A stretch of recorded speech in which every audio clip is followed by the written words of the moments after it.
I hate plan B.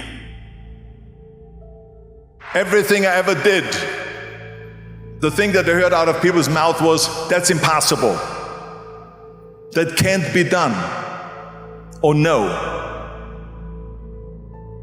We have so many doubters, the no-sayers. We have so many of those people that say no and you can't do it, that's impossible. But when you start doubting yourself, that's very dangerous. Because now what you're basically saying is that if my plan doesn't work, I have a fallback plan, I have a plan B. You're taking away now that thought and that energy from plan A. So whenever someone said to me, it can't be done, I heard it can be done. When they said no, I heard yes. And when they said it's impossible, I heard it is possible. Because I am a strong believer. I'm telling you, I've never ever had a plan B. I made a full commitment that I'm gonna go and be a bodybuilding champion. I made a full commitment that I'm gonna be in America. I made a full commitment that I'm gonna get in the show business and I'm going to be a leading man. No matter what it takes, I will do the work. And it's very important to understand that we function better if there is no safety net. Because plan B becomes a safety net. It says that if I fail, then I fall and I get picked up and I have something else there that will protect me. What is if I fail, then I don't have anything else? Well, let me tell you something, don't be afraid of failing because there's nothing wrong with failing. So people always ask me, when they saw me in the gym in the pumping iron days, they say, why is it that you're working out so hard? 5 hours a day, 6 hours a day, and you have always a smile on your face. Why is that? And I told people all the time, I said, because to me, I'm shooting for a goal. So every rep that I do gets me closer to accomplishing that goal, to make this goal, this vision turn into reality. Michael Jordan said in one of his interviews, when they said, you are unbelievable, you're the greatest basketball player of all times. And he says, well, you're just mentioning the successes.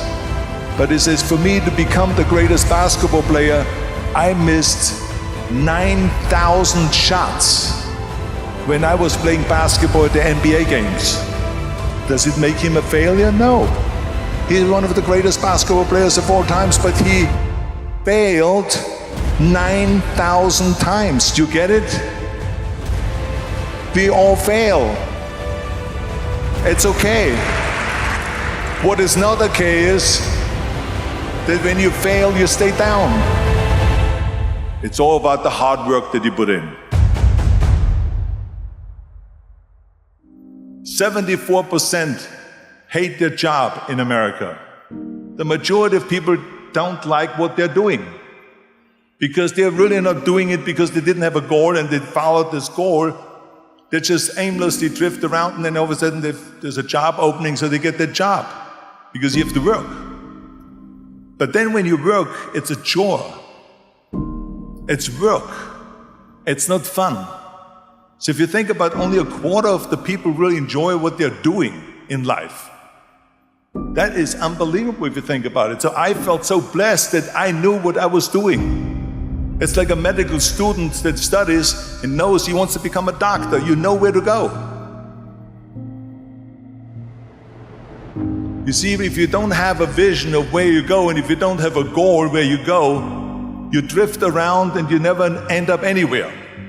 It's like you can have the best ship in the world, you can have the best airplane in the world. If the pilot or the captain doesn't know where to go, it will just drift around. It will not end up anywhere or most likely in the wrong place. And I didn't really like Austria when I grew up. I couldn't wait to get out of there. I couldn't see myself becoming a farmer or a worker in a factory or anything like that. Even though my parents wanted me to stay there and have a normal life. But that was their vision, not mine. My vision was totally different. I felt that I was born for something special, for something unique, for something big. Do you know how great it felt that I knew where I was going?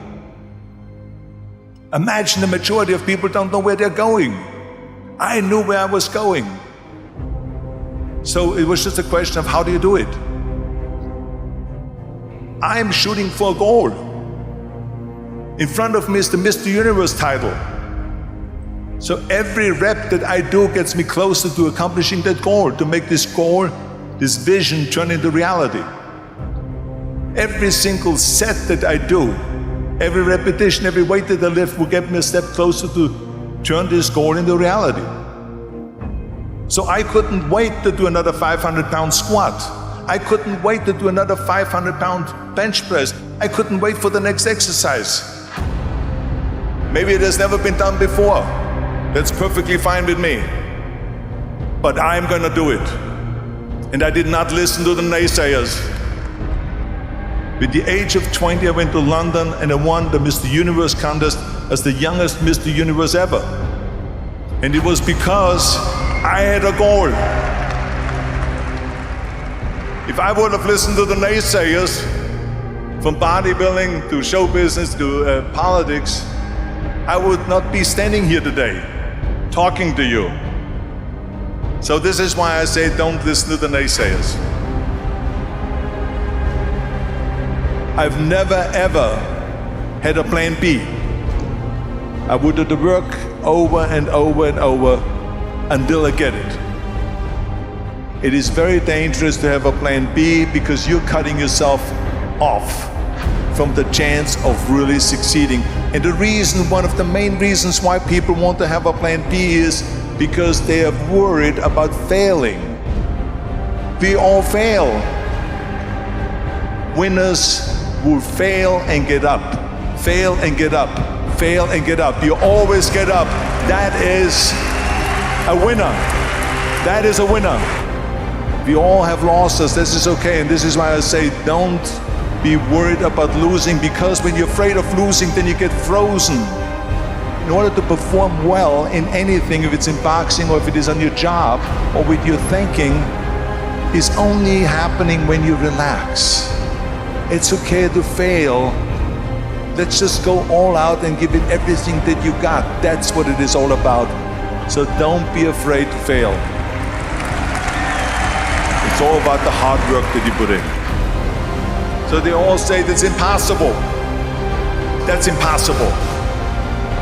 That can't be done. But I didn't listen to those losers. I didn't listen to them at all. And it was because I had a goal. Because I believed